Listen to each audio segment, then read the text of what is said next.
Anggota Ditres Narkoba Polda Riau menggerebek YD dan MD, dua kurir sabu di sebuah hotel di Pekanbaru. Sebelumnya, pergerakan dua kurir narkoba jaringan internasional ini sudah dibuntuti polisi. Selanjutnya, kedua pelaku dibawa ke parkiran hotel mencari barang bukti yang disimpan di dalam mobil. Dari hasil penggeledahan, polisi mendapati 30 kg sabu yang dikemas dalam 30 bungkus plastik dan disimpan di bagasi mobil.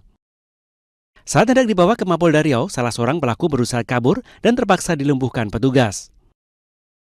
Kepada polisi, kedua pelaku mengaku barang haram ini dibawa dari Sungai Pakning, Kabupaten Bengkalis untuk diedarkan di Kota Pekanbaru.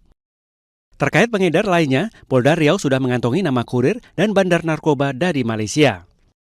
30 kg hari ini di Kota Pekanbaru disita di salah satu parkiran hotel. Nanti akan dijelaskan. Dua yang diduga kurir ini digerebek di salah satu kamar.